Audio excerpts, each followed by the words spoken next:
नमस्कार। जन टीवी के उत्तराखंड के इस खास बुलेटिन में एक बार फिर से आप सभी का बहुत स्वागत है। मैं हूं आपके साथ प्रियंका तिवारी। खबरों को विस्तार से जानेंगे, लेकिन उससे पहले एक नजर हेडलाइंस पर। सीएम धामी का चंपावत दौरा, टनकपुर बनबसा में आपदा प्रभावित क्षेत्रों का किया निरीक्षण, बचाव और राहत कार्यों की समीक्षा।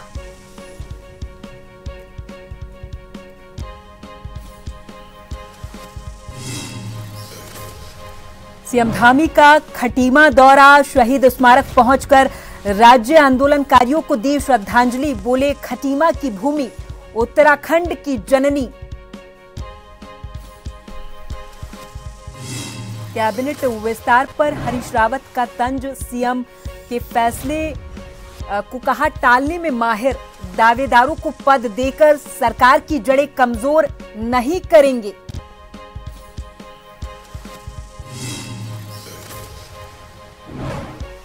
गढ़वाल राइफल्स की 14वीं बटालियन का स्थापना दिवस, जवानों ने स्वर्ण जयंती के रूप में मनाया, शहीदों को नमन और वीर नारियों का सम्मान। और उत्तराखंड में चारधाम हेमकुंड साहिब यात्रा स्थगित, सरकार ने 5 सितंबर तक लगाई रोक, बारिश भूस्खलन के चलते निर्णय।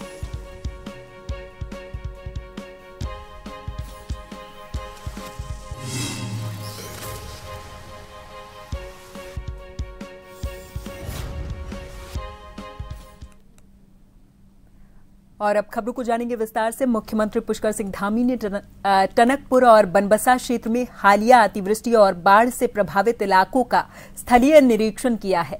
उन्होंने प्रभावित लोगों से व्यक्तिगत रूप से मिलकर उनकी समस्याएं सुनी हैं और अधिकारियों को प्रभावी राहत और पुनर्वास सुनिश्चित करने के निर्देश दिए हैं।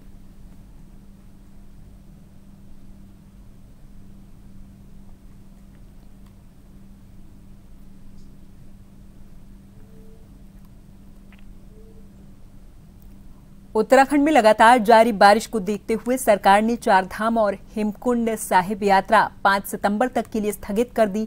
गढ़वाल के कमिश्नर विनय शंकर पांडे ने इस पर बताया कि भारी बारिश की वजह से प्रदेश में कई जगह भूस्खलन या मलबा आने से मार्ग बाधित हो रहे, जिन्हें सरकार प्राथमिकता पर खोल रही है। उन्होंने कहा कि यात्रियों की सुरक्षा और सुविधा को देखते हुए यात्रा को स्थगित किए जाने का निर्णय लिया गया।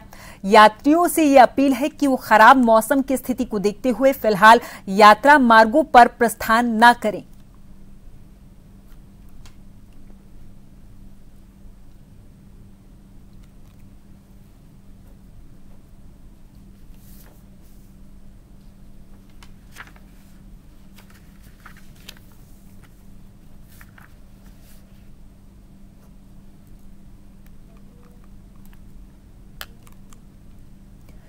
इधर श्री बद्रीनाथ और हेमकुंड साहिब की भी यात्रा रोक दी गई है। मौसम विभाग के द्वारा 1 से 5 सितंबर तक भारी बारिश की चेतावनी के बाद चमोली प्रशासन ने कदम उठाया है। कामेडा, पागल नाला, नंदप्रयाग जैसे क्षेत्रों में भूस्खलन की आशंका बढ़ी है। जिलाधिकारी संदीप तिवारी ने इस पर कहा कि ये निर्णय यात्रियों की सुरक्षा के लिए लिया गया। नागरिकों से अनावश्यक यात्रा से बचने और प्रशासन के निर्देशों का पालन करने की अपील की गई है।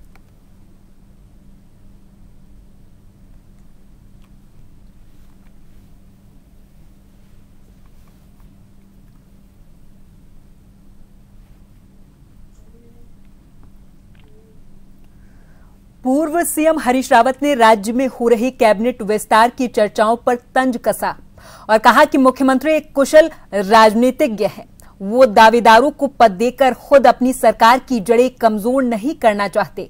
उनका कहना है कि संगठन में पहले पद बांटे जाएंगे, इसलिए अभी मंत्रिमंडल विस्तार में समय लगेगा। रावत ने आगे कहा कि मुख्यमंत्री कभी सीधे कोई काम नहीं करते, फैसले टालते रहते हैं ताकि दूसरा फैसला न लिया जा सके।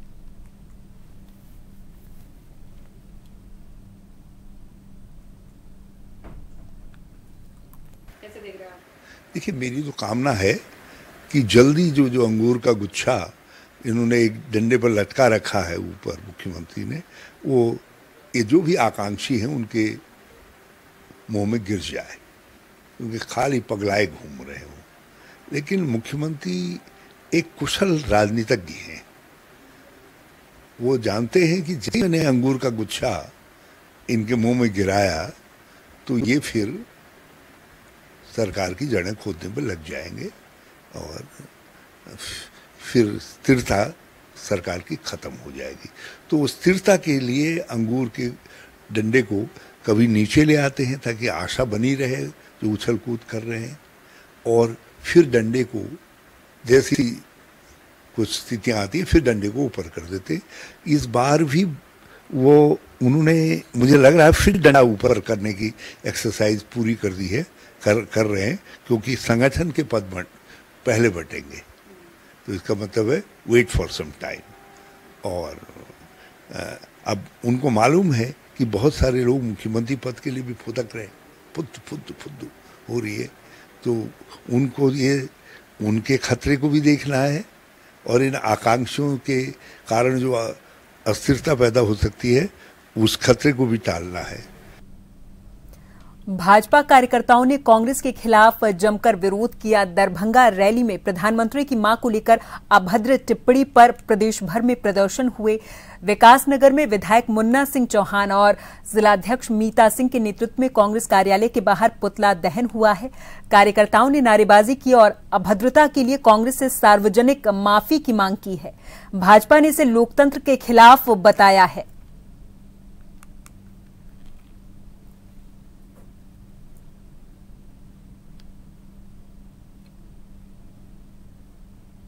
जिस मां की तपस्या ने नरेंद्र मोदी जैसे व्यक्तित्व को तराशने का काम किया, इस प्रकार से मां को गाली देने का काम, देश को गाली देने का काम, मातृशक्ति को गाली देने का काम, मां जैसे पवित्र रिश्ते को गाली देने का काम किया, उसके लिए देश की जनता कभी भी राहुल गांधी को, कांग्रेस पार्टी को माफ नहीं करेगी।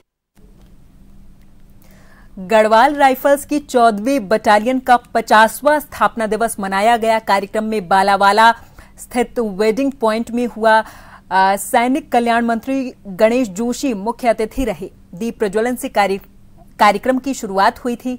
वीर शहीदों को श्रद्धांजलि दी गई है और वीर नारियों और पूर्व सैनिकों को सम्मानित किया गया है। इस दौरान गणेश जोशी ने कहा कि उन्हें इस बटालियन में सेवा का सौभाग्य मिला और उत्तराखंड वीरों की भूमि है। सभी ने हिमालय बचाओ शपथ भी ली है।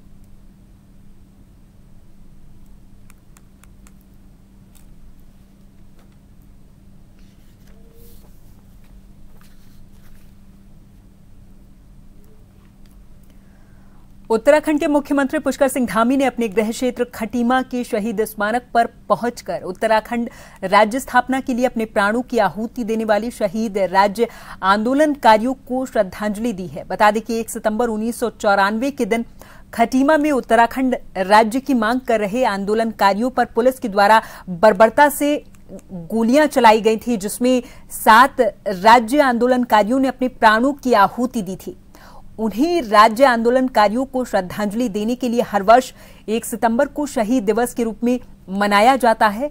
इस अवसर पर मुख्यमंत्री के साथ नैनीताल लोकसभा सीट से सांसद अजय भट्ट ने भी शहीद आंदोलनकारियों को श्रद्धांजलि दी है।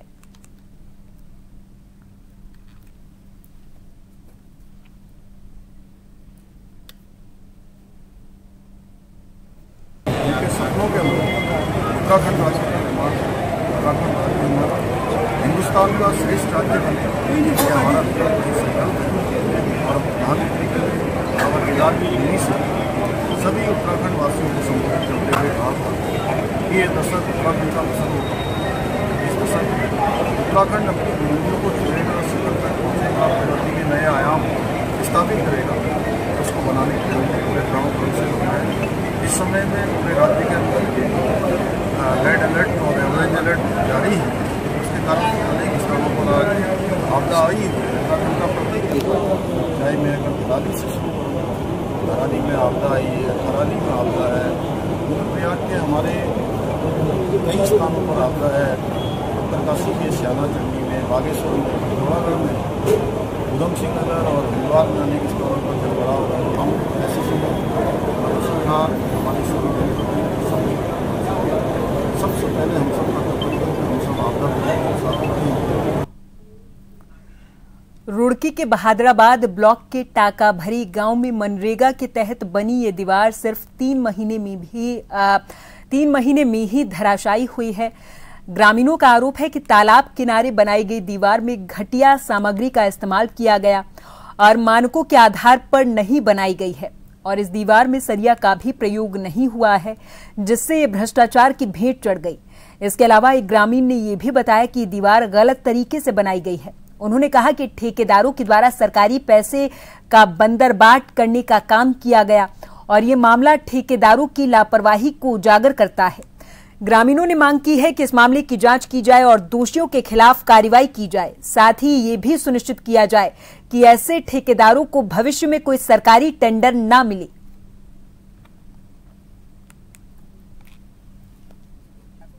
चार 5 महीने पहले है बना दो हमारा, ये रास्ता भी बना के दिया। मानते हैं भाई करने वाले गलती से वो नीचे माल नहीं लगा दूंगा, चौड़ा ही नहीं है नीचे माल तो बजरी कंकरी लगाई गई, नीचे नेड़ी है, चौड़ी होनी थी नीचे, ऊपर आकर नेड़ी होनी थी। वह तरीका गलत है आज का, जो तरीका ऊपर है वो नीचे होना था इसका। कार्रवाई तो को सरकार है जी, जानो सरकार क्या करेगी, हमारी कौन सुन रहा जी। जो टकाभरी की जिसे 4 महीने हो गए। कितने महीने में? 4 महीने के बाद ये टूट गई एकदम, इसमें कोई भी पैसा नहीं लगाया और ये दीवार में कोई पैसा नहीं लगाया, ना कोई सरिया लगाया, इसका ऐसे ही पैसा निकाल कर खा लिया और बंदर बांट होगा जी। प्रधान और उसके साथ थी, प्रधान के जो साथ में है सपोर्ट में जी। और मेरा लड़का भी गिर गया था जी इसमें जोड़ में, ये दीवार ऊंची न उठाई, एक तो वहीं की वहीं ऐसे ही बिना मतलब में फॉर्मेलिटी पूरी करी जी उन्होंने जी। 2 मगरमच्छ आ गए, मगरमच्छ ऊपर चढ़ जा जी, घेर में ही मारे, जो सारा घेर भी दीवार भी चली गई और जो जमीन मारी या हमारी जमीन भी चली गई नीचे इसमें जोड़ में जी। उसको लेकर तो यही करेंगे कि यहाँ पे ऐसा कुछ नहीं होना चाहिए था, इससे अच्छा तो ना ही होती दीवार, जब यह गिर गई और हमारी जमीन भी चली गई और हमारे बच्चे भी गिर रहे इसमें। तो 3 महीने हो गए, 2-4 दिन गए, चौथे महीने के नहीं तो 3 महीने हुए हैं और इसके अंदर जोड़ के अंदर जो 2 मगरमच्छ पाए गए, हमारे घेर में चढ़ जाओ। एक दिन तो लुआरू के थोड़े ही पहुंच गए थे, गाय मैंने गाय बांध रखी और यो कुछ भी पैसे नहीं लगाए, 2-3 दिन में 3-4 दिन में करके एक तरफ कर दिया दीवार। ये प्रधान थे और हरिजन थे इस गाँव के, बस जबरदस्ती हमारी जमीन में बना लिया, एक पेड़ हमारा अंदर ले लिया। या तो 2.5 महीने चली सास सर, ये 2.5 महीने चली दीवार, 2.5 महीने में अपर नहीं पकड़ा या सारी छूट गई।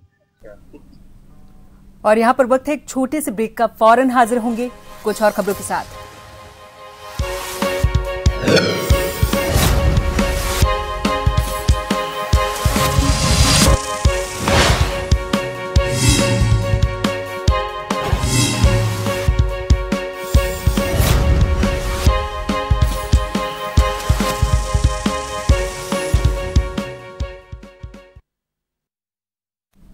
ब्रेक के बाद एक बार फिर से आप सभी का बहुत स्वागत है। अगली खबर की ओर करेंगे। नैनीताल जिले के पर्यटन नगरी रामनगर से सोमवार सुबह एक बड़ा सड़क हादसा सामने आया है। दरअसल ढिकुली गांव के पास कुमाऊं गढ़वाल मोटर यूनियन की एक बस अनियंत्रित होकर पलट गई थी। बस में 1 दर्जन से अधिक यात्री सवार थे। हादसे में 6 लोग घायल हुए हैं, जिनमें से 2 की हालत गंभीर बताई जा रही। सभी घायलों को तुरंत रामनगर संयुक्त चिकित्सालय ले जाया गया, जहां से गंभीर घायलों को हायर सेंटर रेफर किया गया है। गनीमत ये रही कि इस हादसे में किसी प्रकार की कोई जनहानि नहीं हुई है।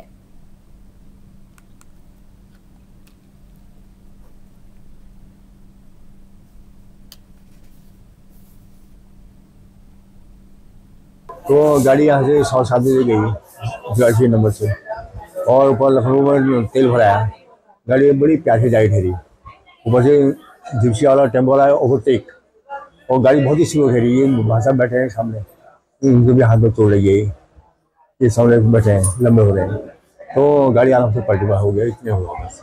ओवरटेक में पलटी ना ओवरटेक जिप्सी वाली गाड़ी बड़ी प्यार से पलटी। ये सामने बैठे भाषा से पता कर। बस यहाँ से सुबह निकलती है बस डेली की, हम ड्यूटी जाते हैं मोहान में और ढिकुली में जाते ही बस पलट गई और पत्थर में चढ़ी। क्या हुआ, वो ऑटो और कार को बचाने के चक्कर में और पलट गई। कितने लोग थे आप? 10-15 लोग थे। ये बस रामनगर से जरासी की तरफ जा रही थी और इसमें काफी लोग थे, जिससे गाड़ी का नियंत्रण बिगड़ने के कारण गाड़ी डिसबैलेंस होने के कारण उसमें पलट गई। कहाँ पलटी? ये डिगली। क्या कारण बताया जा रहा है? गाड़ी डिसबैलेंस। हाँ जी। कितने यात्री सवार थे? इसमें काफी लोग थे। देखिए, आज एक सुबह रामनगर से जरासी चौखुटिया को जा रही थी। उसका नंबर UK04 PH 430 है और ड्राइवर के कथनानुसार ऐसा बताया गया है कि सामने से एक टेम्पो था और उसके पीछे एक जिप्सी आ रही थी। दोनों बहुत तेज चल रही थी। उनको बताने के चक्कर में जो है उसने गाड़ी थोड़ा कच्चे में डाली और कच्चे में डालने पर उसका पहिया धंस गया और धंसने के उपरांत वहाँ पर पलट गई थी। इसमें अभी तक कुल 6 लोग घायल हुए हैं। इन 6 घायलों को हॉस्पिटल ले जाया जा चुका है। कोटाबाग ब्लॉक में 17 क्षेत्र पंचायत सदस्यों ने एक बैठक करके सर्वसम्मति से आंवलाकोट क्षेत्र पंचायत सदस्य दीपा ढूड़ियाल को ब्लॉक संगठन अध्यक्ष चुना है।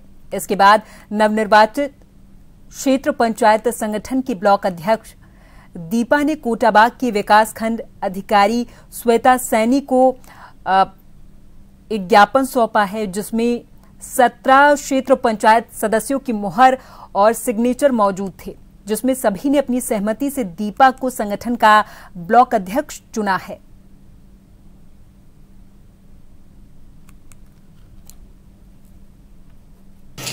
मैं सारे क्षेत्र पंचायत सदस्यों का आभार प्रकट करती हूँ और उनको धन्यवाद करती हूँ कि उन्होंने जो है मुझे क्षेत्र संगठन का ब्लॉक अध्यक्ष बनाया और 29 को हमारी शपथ ग्रहण हुई। 30 तारीख को हमारी बैठक हुई।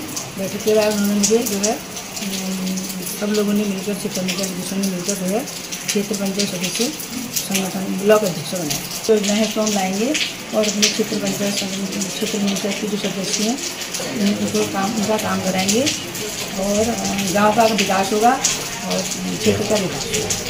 क्षेत्र पंचायत सदस्यों द्वारा उनकी एक मीटिंग जो कल उन्होंने कंडक्ट की होगी उसके संबंध में उन्हें ज्ञापन दिया गया है। इसकी रिसीविंग मुझे मिली है। सिमलास ग्रांट में कुमाऊनी त्योहार लोकगीत गाकर मनाया जा रहा।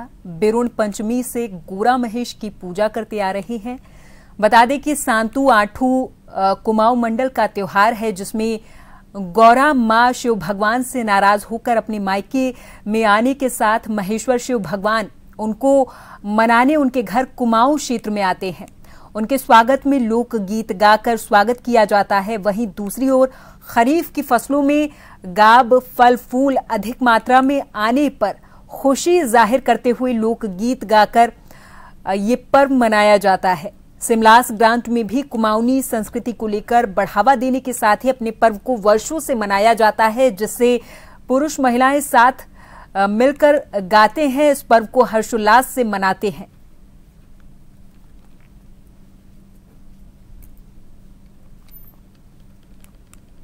क्या नाम है, ये त्यौहार हम इसलिए मनाते हैं क्योंकि जो किसानों की इस तरह पर फसल होती है, धान की फसल होती है, उसमें फूल आते हैं तो बहुत अच्छे किसान को बहुत अच्छा लगता है, बहुत अच्छा खुशी होती है और इस तरह से फिर इस त्यौहार को हम मनाते हैं।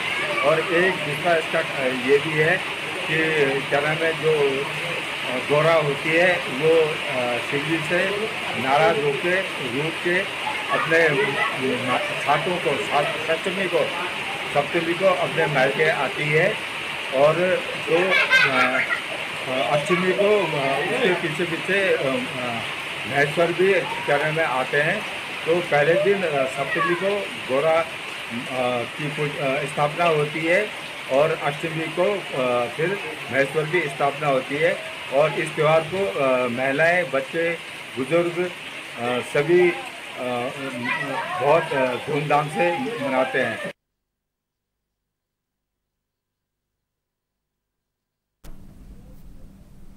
उत्तराखंड की राजधानी देहरादून से राहत देने वाली खबर सामने आई। दरअसल अब तक राजधानी में एक भी बर्ड फ्लू का केस नहीं मिला, जिससे स्वास्थ्य विभाग ने राहत की सांस ली है। इस संबंध में नगर स्वास्थ्य अधिकारी अविनाश खन्ना ने बताया है कि अभी तक नगर क्षेत्र में किसी भी प्रकार का कंफर्म केस रिपोर्ट नहीं हुआ।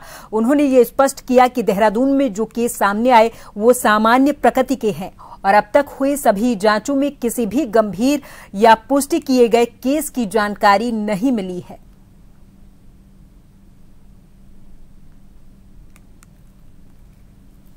अभी तक किसी भी प्रकार की कोई ऐसी जो है बर्ड फ्लू के कंफर्म केसेस हमारे क्षेत्र में रिपोर्ट नहीं हुए हैं। देहरादून क्षेत्र में ऐसा कोई रिपोर्ट नहीं हुआ है। यद्यपि बुखार के केसेस अस्पतालों में आ रहे हैं, लेकिन वे जो है नॉर्मल फ्लू के केसेस हैं और किसी भी प्रकार की जांच में अभी तक बर्ड फ्लू के केस की पुष्टि नहीं हुई है। इसके ऊपर फ्लू क्लिनिक्स वगैरह जैसे होते हैं, उसमें भी जो है सभी जगहों से डाटा इकट्ठा किया जा रहा है और जो एपिडेमियोलॉजिस्ट हैं जो हमारे यहाँ सीएमओ ऑफिस में, उनके द्वारा भी अवगत कराया गया है कि अभी किसी भी प्रकार के कहीं भी जिलेवार में देहरादून में इस प्रकार का कोई भी केस जो है हम लोगों के संज्ञान में ऐसा नहीं आया है। यदि ऐसा कोई भी केस आता है तो उसके बाद जो है गाइडलाइंस के अंतर्गत जो है पूरे जो है जिले में जो है उस पर कार्रवाई की जाएगी। पहाड़ों में हो रही कुछ महीनों से लगातार जोरदार बारिश की वजह से अब पहाड़ों का जनजीवन बुरे तरीके से प्रभावित हो चुका है। नदी नाले सभी उफान पर हैं। कई जगहों पर लैंडस्लाइड जैसी घटनाएं सामने आई। यहां तक कि जोरदार बारिश होने के चलते चारधाम की यात्रा पर भी बरसात की मार पड़ चुकी है। पहाड़ों में लगातार मानसून दिखाई दे रहा है, जिसके चलते अब पहाड़ों में ठंड ने भी दस्तक देना शुरू कर दिया है। आपको बता दें कि लगातार हो रही जोरदार बारिश की वजह से अब पहाड़ों में रहने वाले लोगों में काफी डर का माहौल बना हुआ है।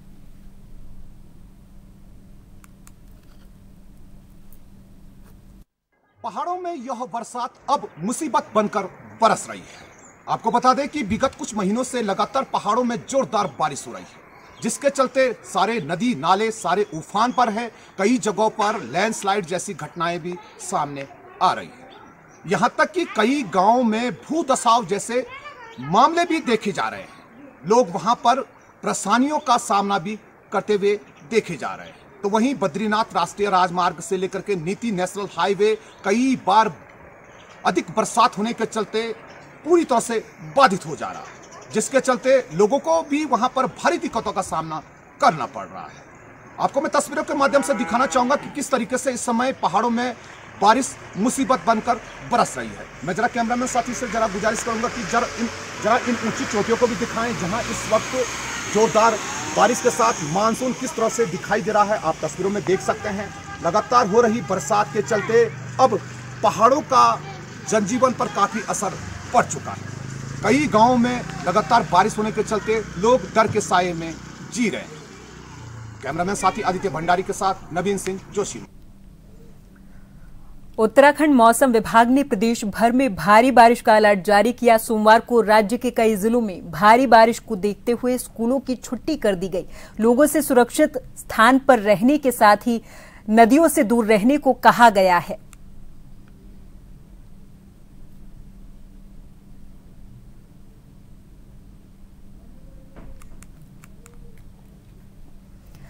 और इसी के साथ इस बुलेटिन में फिलहाल के लिए मेरे साथ बस इतना ही। आप देखते रहें जन टीवी।